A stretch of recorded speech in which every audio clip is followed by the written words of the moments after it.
Magandang araw, magandang hapon at magandang gabi sa ating mga kababayan sa iba't ibang panig ng mundong ito. Sa Luzon, Visayas at Mindanao, shout out sa inyo sa Banateros, Banateras worldwide. Shout out din sa inyo. Muli po, nagbabalik Coach Oli News PH o Coach Oli na lang. Sana pagpasok pa lang, i-like nyo po agad itong video na ito, itong vlog na ito. At huwag kakalimutan mag-subscribe and hit the notification bell nang sa ganon tuwing ako ay may vlog na ilalabas ay i-inform po kayo ni YouTube. So, subscribe, click the notification bell. Ayan. Muli po, Coach Oli. Coach Oli News PH. Ayan.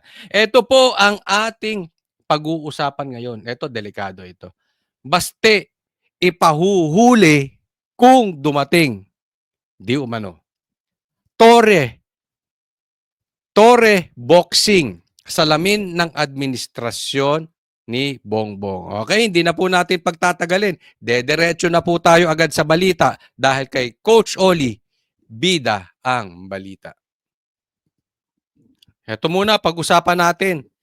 Duwag pala ito si Torre, sabi ng mga, mamaya na yung patungkol kay Baste, ipapahuli pala kung dumating. Okay. Nakita niyo naman, napakalaki naman ng ating effort at pagod na inilagay dito. At I don't think na he is worth responding to at this point in time. Yun. Diyan muna tayo. Kita nyo naman, napakalaki ng pagod ko rito. Una, pangalawa, hindi siya kailangan pagbigyan ng importance si Baste. Okay? Sagutin kita doon sa una na napakalaki ng pagod ninyo. Sino ba nagsabing magpakapagod kayo? Di ba? Sinabi nyo, naghamon si Baste. Inispin ng media, hindi naman talaga naghamon si Baste. Ang sabi ni Baste, kung magsusuntukan tayo, mabubugbog kita. Kaya lang, mali yung tanong ng media. So, sinagot mo yung media. Ako nga, duda ako eh. Yung tanong ng media, posibleng planted. Bakit? Etong spin na ito, etong naratibo na gusto nyong ipalabas na duwag ang Duterte at para matakpan yung kahinaan ni Bongbong at saka yung nangyari dyan sa LA, sa Amerika na may namatay na kasama ni Lisa. Pinagtakip yan eh. So mali yung tanong. If you ask the wrong question, you will get the wrong answer. So ang tanong, yung hamon ni Baste, hindi ka naman hinamon. So hindi natin alam kung nagtanga-tangahan ka o talagang tanga kasi bakit hindi ka nag-research? Ang linaw no sinabi kayo nga humusga. Ito ba ay hamon? Kung magsusuntukan tayo, mabubugbog ka. Hamon ba yun? O just stating a fact? Di ba? Halimbawa, sabihin ko, kunwari ako si Baste, kung pagwapuhan ang laban, magmumukha kang tae sa akin. Yung ba'y naghahamon ng pagwapuhan? O just stating a fact na talaga mas gwapo si Baste sa'yo? Di ba? Kaya lang mali yung tanong ng media, so mali ang sagot mo. Na para naghamon. Ngayon, sino nagsabi, nagpakahirap kayo dyan? Saan ka nakakita na sumagot ka, di umano sa hamon na hindi naman naghamon, tapos hindi mo in-inform yung tao, okay ka ba rito? Hindi, basta ka pala desisyon. Nag-decide ka na, nag-practice ka na media, tapos gusto mo sa Araneta, tapos kumonta ka na sa Rizal dahil hindi pwede yung Araneta, kumonta ka na doon, nang hindi inaabisuhan yung kalaban. Okay ka ba rito? Laban tayo. Suntukan tayo. Di ba? Tapos, yung mga tropa mong media, nakasama mo sa spin, diyan sa drama nyo sa media, panay naman ang kuha sa'yo. Di nakuha mo na yung gusto mo. I mean, it is a fact. Di ba? Katangan nyo na, kung sa tingin nyo mananalo to si Torre ng suntukan, kay Baste. Posible kong barilan kasi ang dami mong kasamang pulis eh. Hindi ko nga alam kung syota mo yung nasa likod dahil parati mong kasama. Or posible, baka duwag ka kung wala yung babae sa likod mo na general na pre-remote nyo. Hindi po kayo pinagbibintangan. Baka lang. Okay? No? Pero sa atin, Anong klaseng hamon yan? Anong klaseng, basta ka nag-decide. Meron pang undercard. Oh. So anong klase yun? Mamaya i-discuss natin yung talagang buong kwento nito eh. Parang Isa-isahin lang hayaan natin. mo na natin siya sa kanyang mundo. Hindi na ako tatanggapin kung minumugli sa ibang araw. Okay, tamo. Ito, sabi niya, hayaan na lang natin muna siya sa sarili niyang mundo. Teka muna, sino ba may sariling mundo? Ikaw, para may sarili kang mundo eh. O, bakit lagi mong kasama yung babae na yan? Takot ka ba kung wala yan, nasa likod mo? O, pangalawa, sakit ka naghamon. Hindi alam nung hinamon mo. Nag-decide ka ng schedule, ikaw lang basta. Saan ka nakita ng ganun? I mean, kung ikaw may utak, ikaw ay graduate, ikaw ay may pinag-aralan, hindi ganun ang sitwasyon.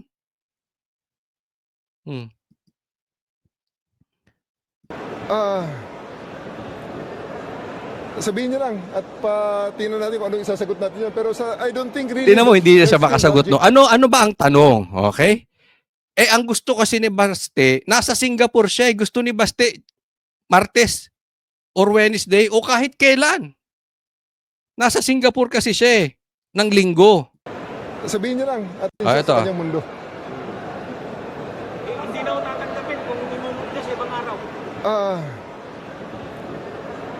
Sabihin niyo lang at tingnan natin kung ano isasagot natin yan. Pero I don't think really that there's still logic in anything that he say anymore. Oh. Tingnan mo. Ang tapang pala nito si Torre, may expiration. 'Di ba? Oh, halimbawa, sabihin ko, hinahamon ko ng suntukan si Boss Dada.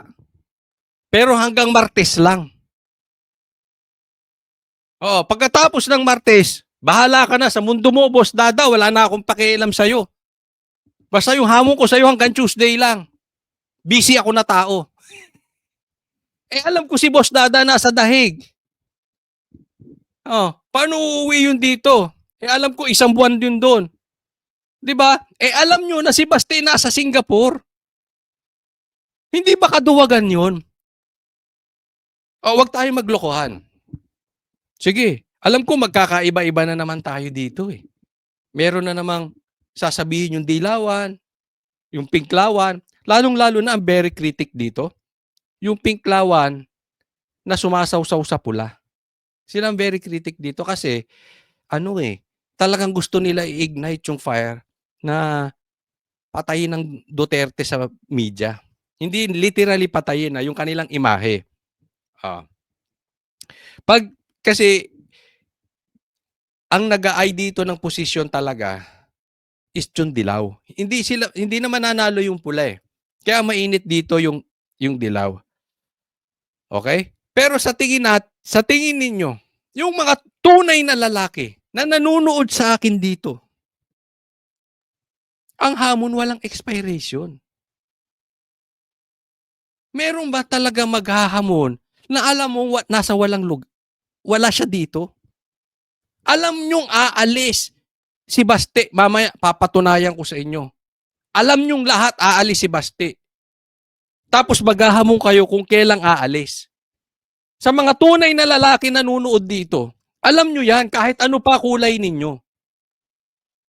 Alam nyo, mali yung pagtanggap ng hamon nitong si Torre. Sige, anong maitatawag ninyo doon sa naghahamon o tumatanggap ng hamon at magse-set up ka ng lugar at araw na alam mo na wala yung kalaban sa araw na yun. Pagkatapos nun, ayaw muna sa ibang araw. Basta isang araw lang. Isa lang, linggo lang. Yung tapang ko hanggang linggo lang. Yung aking pag-ensayo hanggang linggo lang.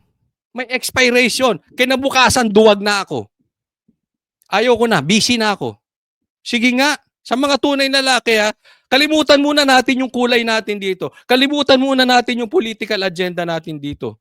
Tama ba yung ginawa niya? Oh. Doon pa lang. Kaya yung sinasabi nila duwag, duwag.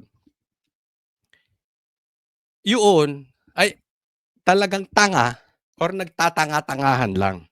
Alam nila yung spin na ginawa dito nitong sila Torre. Hindi siya nag-iisa rito Ang duda ko rito, I strongly believe, in my opinion, this is state-sponsored.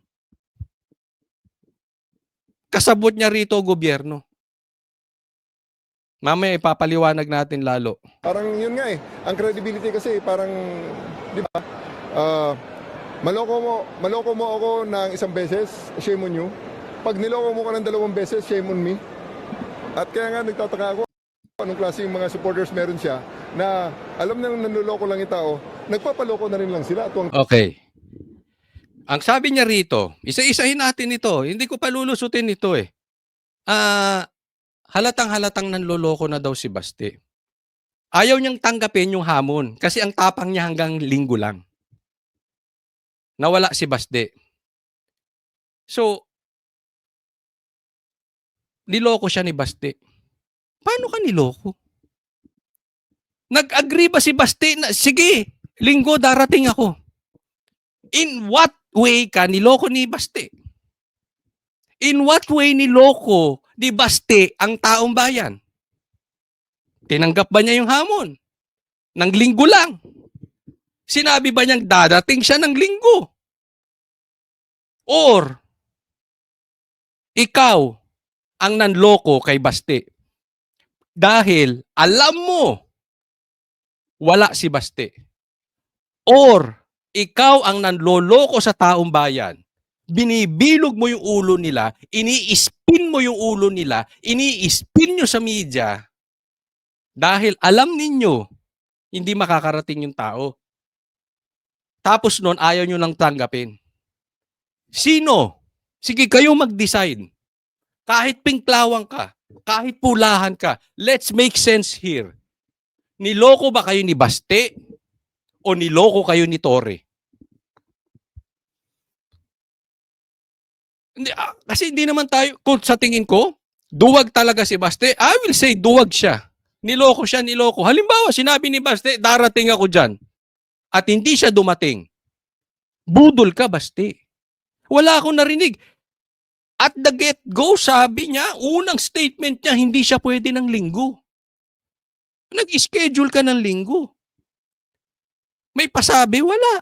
Sinong manloloko? Ikaw o si Baste? Tuwa naman silang niloloko sila. So, hindi naman tayo obra doon. Hindi tayo kasali sa mga taong na pwede niya lokohin all the time. Hindi tayo kasali sa pwede niya lokohin all the time. Alam mo, kung talagang nanloko si Baste, kung sa tingin nyo nanloko si Baste, nakakaya si Baste. Pero kung sa tingin ninyo, ang nagloko itong mama na ito, ano pang credibility nito? And that is a shame. Because how can you have a PNP chief with no credibility? That is very dangerous. May tao kang mga pulis. Maraming mga pulis ayaw sa mga pinagagawa mo. But wala silang magawa. Kasi yan ang sinumpuan nila Magsisilbi sila. Susunod muna sa utos. Pero asan ang credibility nito? Ito na ito na po yung huling pagtanggap niyo sa hamon. I think so. Yeah, marami akong ibang trabaho. And he's really not worth responding to. Yan. Yung una, sinasabi niya, hindi niya pa masagot pag-iisipan niya. Pero ngayon, ayaw niya nang lumaban kay Baste. Kasi tapos na. Again, yung tikas na ito, yung yagbols, hanggang linggo lang. Lunes, Martes, pagdating ni Baste, wala na. Kung kailan nandito, yung kalaban niya, wala na. Alam mo, huwag kayong matutuwa. sa mga kababayan ko at saka doon sa mga, let's be very, very careful kasi sinasakyan 'to ng pink, eh, 'no? Let's be very careful kasi ito po yung tinatawag nating panggagahasa, pang-rape, panggagahasa sa taong bayan, sa mga mahihirap. Because they want to achieve two things. Number one, laging ganito, sirain ang Duterte at pagtakpan yung mga kapalpakan ng gobyerno. Laging ganun. Hitting two birds in one stone sila. At anong gagamitin nila? Taong bayan. Huwag po tayong sasakay dito kasi kung talagang gusto lang nilang mag-donate, sabi nga, kung gusto mo magbigay, pag nagbigay yung kaliwa mong kamay, huwag nang ipaalam sa kanang kamay. Anong ibig sabihin nun? Ang taong talagang magbibigay, ang talagang taong magdo-donate, hindi nag-a-announce. Ito hindi tayo nagmamalinis. But believe ako dun sa mga taong nagbibigay without broadcasting it. Kasi ako naniniwala ako, pag nagbigay ka, broadcast mo, nakuha mo na yung reward mo. Pero pag nagbigay ka nang walang nakakaalam, ni hindi alam ng kanang kamay mo, it means sinikreto mo lang. Ang magbibigay sa iyo ng gantimpala, Panginoon. At mas maganda yun. Ang punto natin, huwag niyong gamitin yung taong bayan, yung mga nasalanta ng bagyo. Nasalanta na sila, ginagahasa pa. Hindi lang ngayon yan, parati yan. Ginagamit ng taong bayan for their political agenda, for their political career. Marami gumagamit niyan sa eleksyon, ayuda rito, pero gusto ng boto, 'di ba? Ito, meron din na sila kasi kung tutulong at tutulong lang din, pwede namang tumulong, eh. Hindi natin kailangan ng circus. We don't need a circus. We don't need clowns to help people. We don't need this.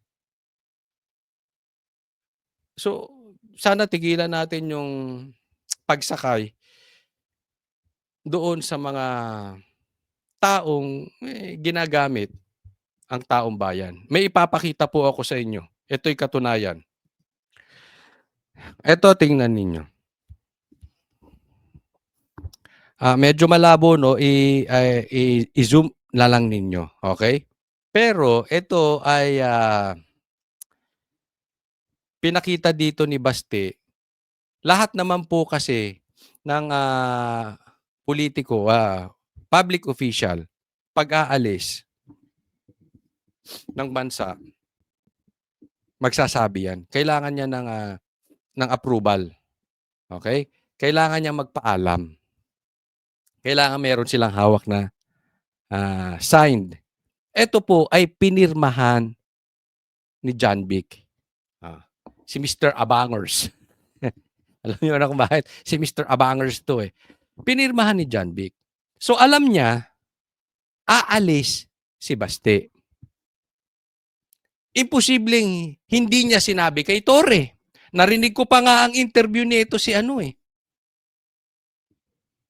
si John Vic, na sabi niya kung maaari ayaw niya ng ganun, eh, na nagkakaroon ng hamunan, no? Pero eto siya.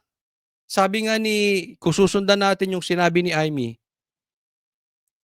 isa po ito, si John Vic, kasama si Torre, at yung kapatid niyang si Boying Rimulya, na magkakasabwat, kasama si Gibo, sa pag-kidnap kay Tatay Digong. Kung susundan po natin yung sinabi ng mismong kapatid ng presidente na si Amy Marcos, lumabas sa kanyang investigasyon, eto mga to ang kumidnap kay Tatay Digong.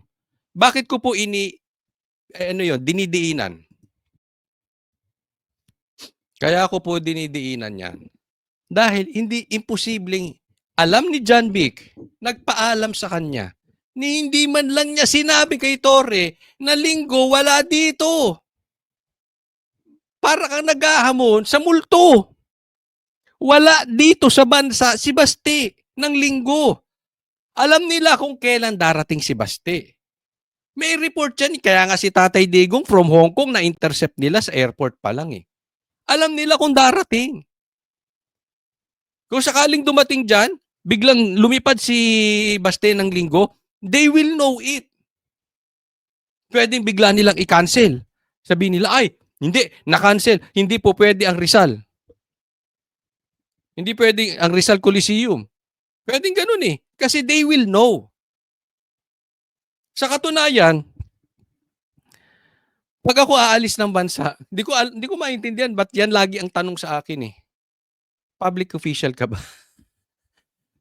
Yun lang ang laging tanong sa akin ng immigration. Sabi ko hindi. Hindi naman talaga. No? Then okay na. Sa dami ng pwedeng itanong yun ang laging tanong. Pero kasi yan, meron sila dapat. Okay? So alam ni John Vic. And I strongly believe, alam to ni Torre. Now, ito ay lantarang panloloko sa taong bayan. Di ba? Mag-i-schedule ka, alam mo wala yung kahamon. Tapos, si Torre, they will call Baste na manloloko. Ayun, pirmado ni John Vic, oh. May stamp ng DILG. Tapos, nasa ringside si John Vic. Di ba circus yung ginagawa nilang yan? Hindi, yan ba ay hindi, sa tingin ninyo, kayo na tanungin ko, yan ba ay hindi panloloko sa taong bayan? Anong motibo nyo rito? Lagi nyo tatandaan, eto lagi ang target nila. In my opinion, laging dalawa ang target nila. They will hit two birds in one stone. Nangyari ngayon. Una, pasamain ang imahe ng Duterte. Pangalawa, paktakpan ang mga mahahalagang kapalpakan ng gobyernong ito. Nung unang kumalat yung balitang namatay, yung kasama, yung asawa na kasama sa entourage ng First Lady sa cocaine, di umano. At inamin yon ng entourage mismo, yung asawa mismo, nung namatay. Sa entourage mismo ni Lisa, na nagmariwana sila, nag-cocaine sila at nag-alcohol sila. Nung pumutok yon, ano ang pinantakip? Yan yung kinidnap. I will never forget that. Kasi nasa rally kami dyan sa Liwasang Bonifacio that time. Yun yung pagkidnap kay Tatay Digong. And here we are again. Nung second na may kumalat, lumabas.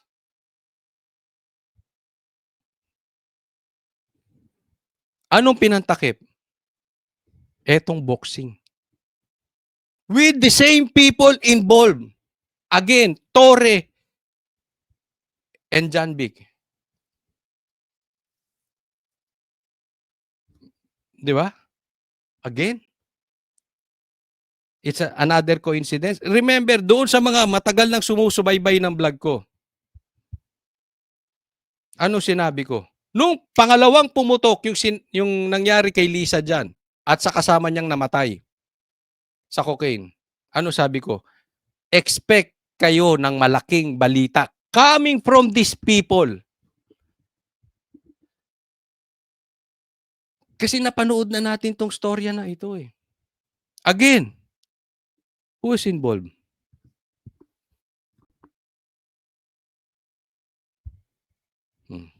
Di ba?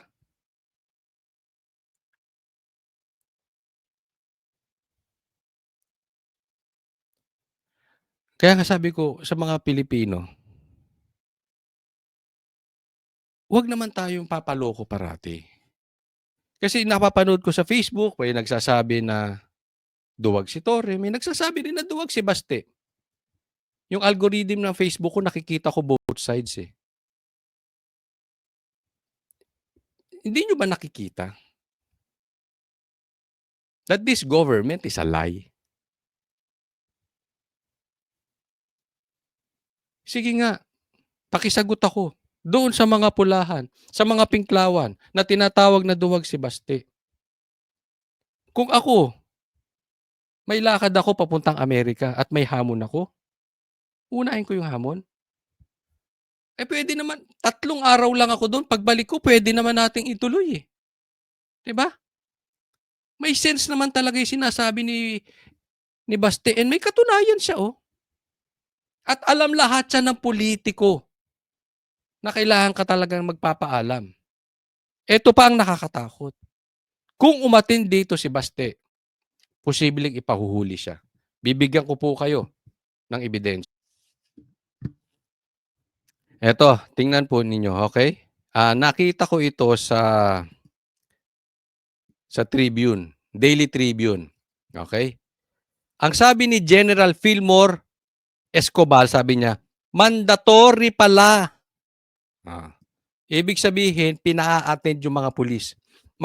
Mandatory pala mag-attend ng mga pulis sa boxing match at mandatory din mag-donate.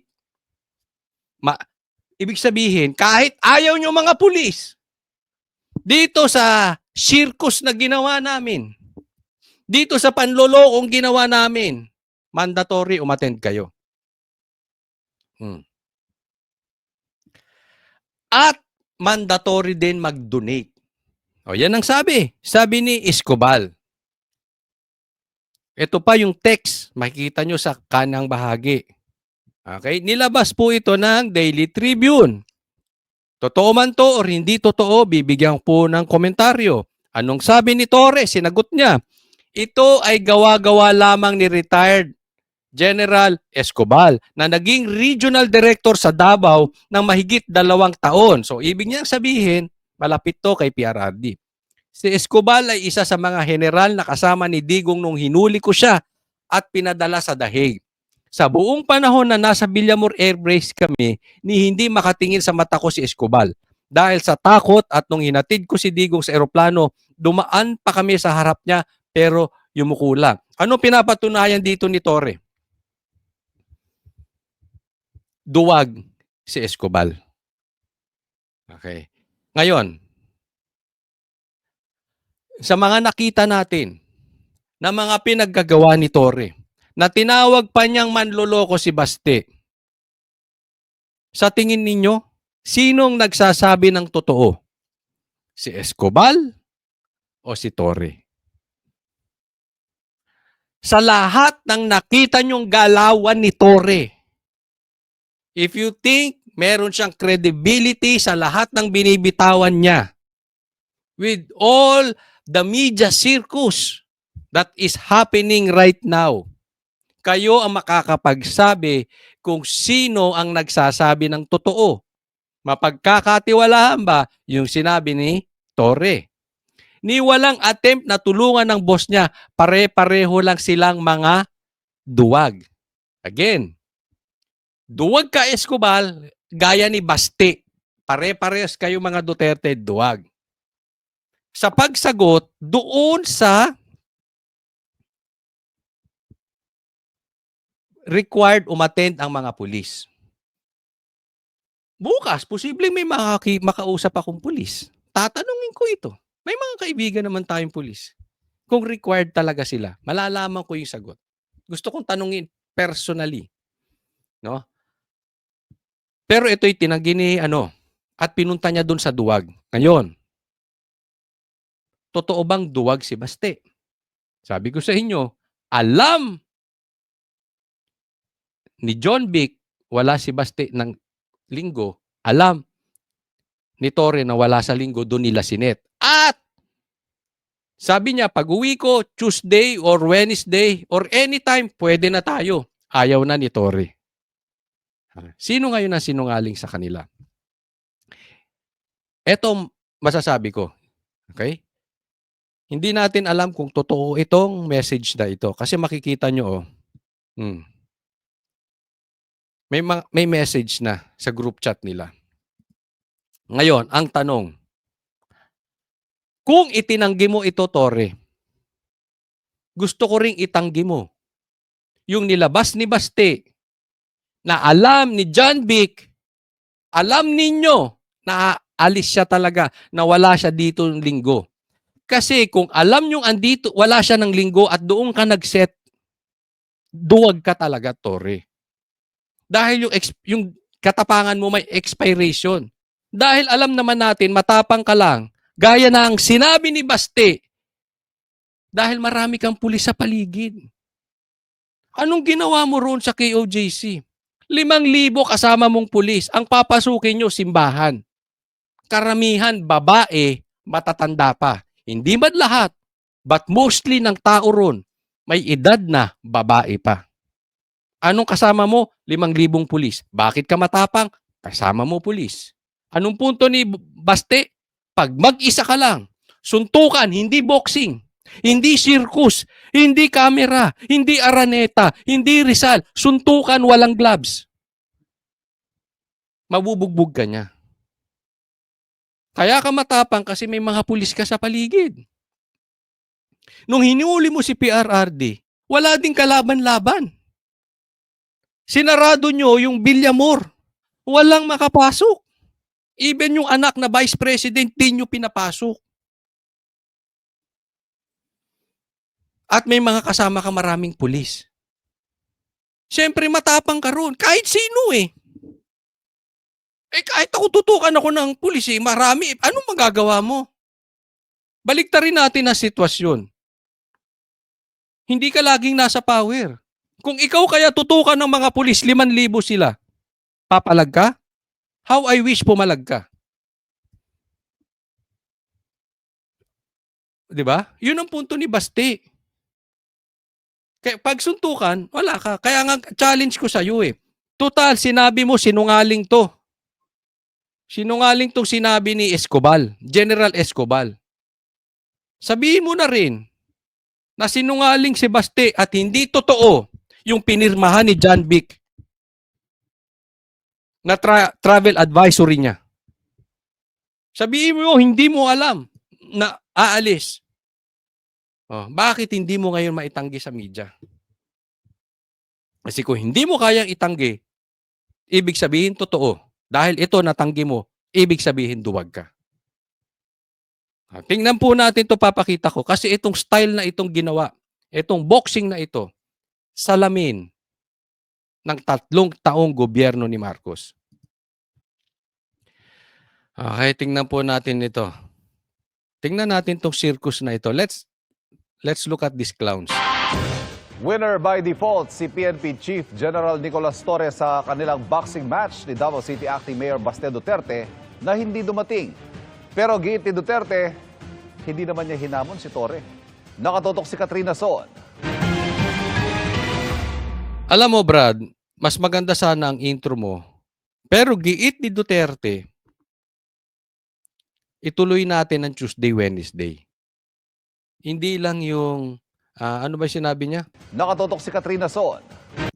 Pero giit ni Duterte, hindi naman niya hinamon si Torre. Totoo namang hindi niya hinamon, pero sana sinabi mo rin, ituloy ng Tuesday, Wednesday, kasi yung po yun eh.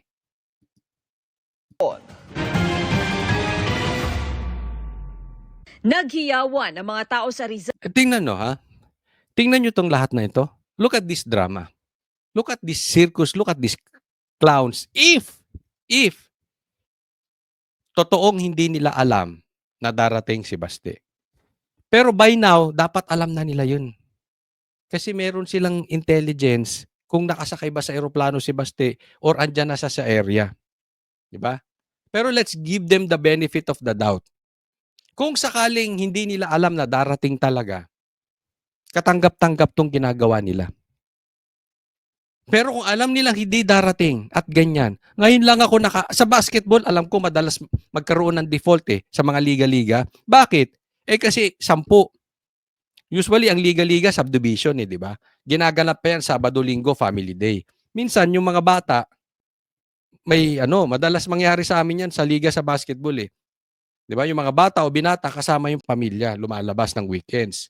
So may defaults sa basketball. Pero ngayon lang ako nakakita sa boxing may default. Kasi alam mo yan pinagplanuhan niya ng ilang buwan. At isang tao lang naman. So alam dapat nung isang tao. Ngayon, kung alam nilang hindi darating si Baste, anong circus? Anong kakornihan niyang ginagawa niyo, Tore? Anong importance ng nasa likod mo yung babae na yan parati? Anong significance? Memorial Coliseum nang lumabas si PNP Chief General Nicolas Torre III. Todo ngiti pa siya, oh. Hindi ko alam kung nakatatawa ka sa sarili mo, o natatangahan ka sa sarili mo, o nakukornihan ka sa sarili mo. Ano ba tong napasok-pasok ko, katanda ko na. Sabagay, kung meron yan ay kalakip na pera, hindi natin alam. Baka meron, baka wala. Pero kung meron yan, siguro iniisip niyan, di bali nang magbuka akong tanga. Tanda na ako eh. At least. Di ba? Bago ako mag-retire, meron tayong ano. Oo. Kahit na galing sa masama. Ang kanyang pulang boxing jersey at gloves, handa na para sa boxing match nila ni Davao City Acting Mayor Baste Duterte. Maya-maya, nag-countdown. At nang matapos ang bilang at wala si Duterte. Winner by default si Torre dahil sa hindi pagdating ni Duterte. May mga state Sabi ko dito sa, anong katangahan yan? Diba? Meron akong post, sabi ko, sino mas tanga? Yung feel na feel mo na nanalo ka kahit wala kang kalaban na alam mo kasing hindi darating? O yung nag-sponsor nung laban ng tanga? Or yung nanood ng tanga? Hindi ko po sinasabing kasi karamihan daw ng nanood dito pulis dahil required sila. Hindi po sila yung sinasabi kong tanga. Kasi wala naman silang magagawa eh. Ganyan naman ang pulis eh. 'Di ba? Yan nga ang butas sa ating batas dahil kahit alam nilang mali, kailangan nilang sumunod eh. Diba? So hindi natin sila masisi. Pero yung mga politiko na ginamit to, para sa akin tanga yun eh. Alam mo ng drama to, nandiyadyaan ka pa. 'Di ba? Anong purpose mo? Or alam mo na nga drama ito, nanood ka pa diyan. Eh, hindi ko alam, kayo magsabi, sino bang tanga? Yung nanalong walang kalaban? O yung promoter o yung sponsor nito? Kasi this is state-sponsored to. Lahat gumalaw dyan eh. May pirma nga ni John Vic, pinakita ko sa inyo. Imposibleng hindi nila alam. Or yung mga nanood, sino mas tanga? Kayo na sumagot dyan. Pero ito yung sinasabi ko. Itong circus na ito, itong boxing ni Torre, ito ay salamin ng gobyerno ni Marcos ng 3 taon. They will create something out of nothing. Para ano? Para doon sa purpose na siraan ng Duterte, gibain ng Duterte, at pangalawa, mapagtakpan yung kahinaan ng gobyerno. Gamit ang pera ng taong bayan, gamit ang pera ng gobyerno, kasama sa spin, ang media, kasama ang kanilang kapangyarihan, at idadamay na sila ay merong mabuting loob para sa taong bayan at masama ang Duterte. Bigyan ko kayo halimbawa. Eto, alam nila hindi atin ng Duterte. But they came up with a schedule. Tapos may ganyan lahat. Yan po ay imposibleng hindi state-sponsored yan. So galaw ng gobyerno yan. Para ano, siraan ng Duterte at para mapagtakpan yung nangyari dyan sa LA na namatay yung kasama ni Lisa. Ginagamit ang media. Paano ginamit ang media?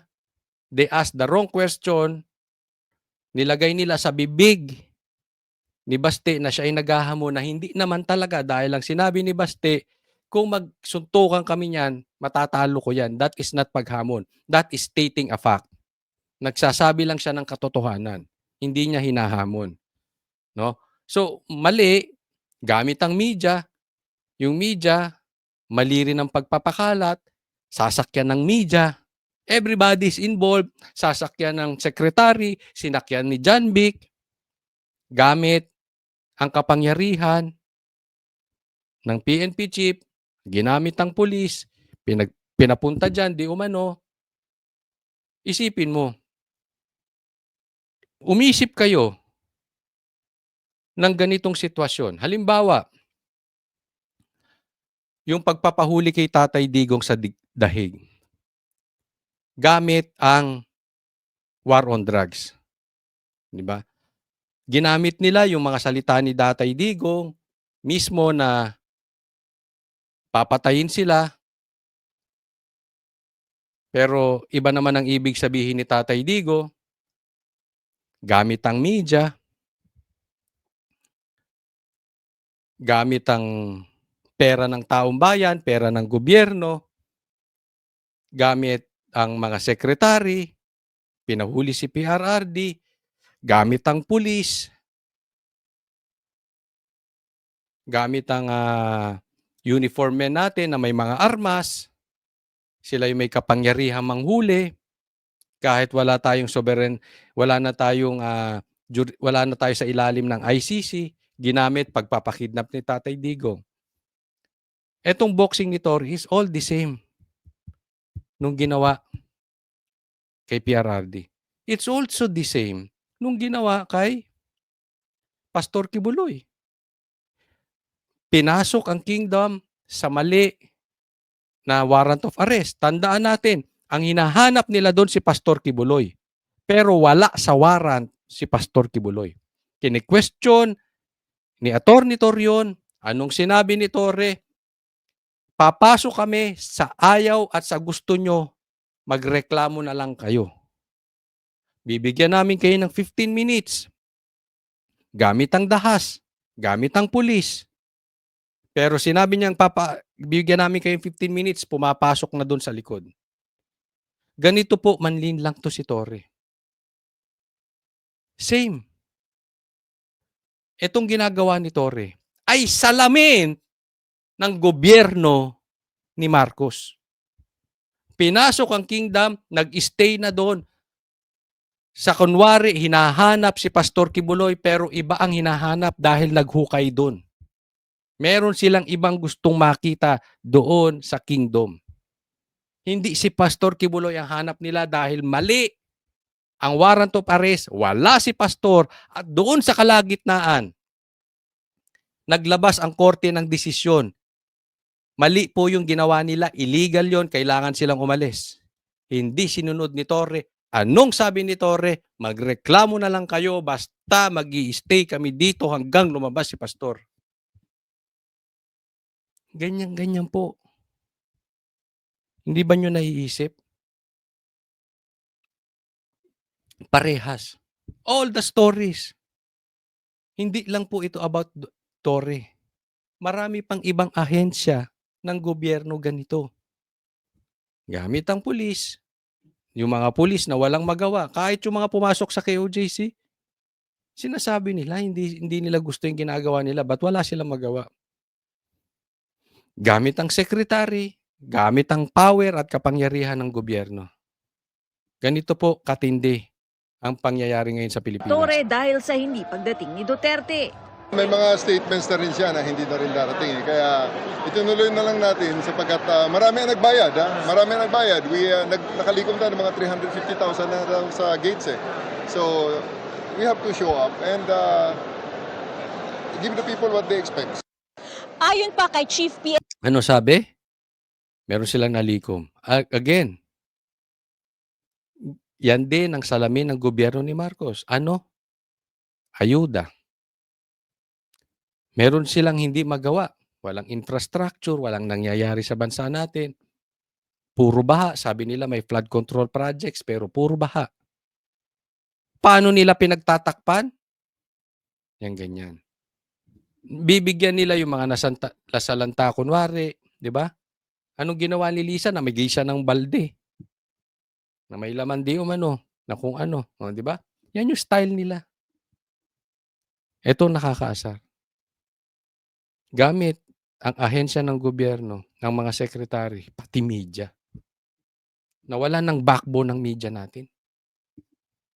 PNP Nicolas Torre na ito na raw ang huling beses na papatol siya sa hamon ni Acting Mayor Baste Duterte. Pagbibigay din niya na pinatulan lamang niya ang boxing match dahil gusto niya makalikom ng pondo para makatulong sa mga kababayan natin na nasalanta ng sunod-sunod na bagyo.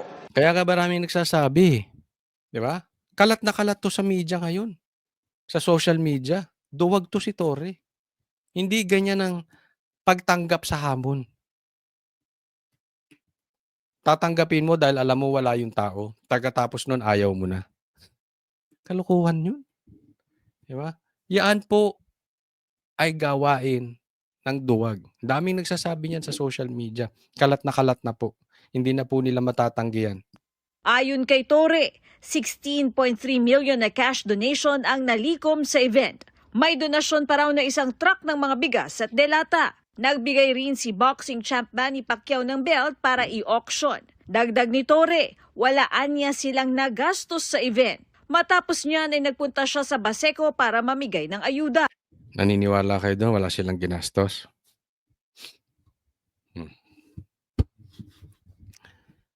Ako, pag sabi ni Torre, mali. Yung sinabi na lang nila eh. Walang pumasok na baril sa KOJC. Yung sinabi niya na niloko sila ni Baste. Eh, alam naman nila. Diba? Anyway, wala tayong magagawa sa gobyerno. Ganyan talaga eh. Ganyan ang wala talagang matibay na nagawa sa gobyerno. So, we will expect more of this. Again, magsasalita na naman ako. We will expect more of this. Dahil wala na talaga silang, alam mo kaya gusto nila matuloy yung impeachment para doon ma-focus ang taong bayan. Dahil wala talaga silang silbi as a government. Wala silang naidudulot. Padausdos na ang ekonomiya natin. Paano malilibang ang taong bayan? We need clowns. They got a perfect clown sa katauhan ni Torre. Maraming salamat po. Huwag pong kakalimutan mag-subscribe dito sa channel ko. God bless everyone.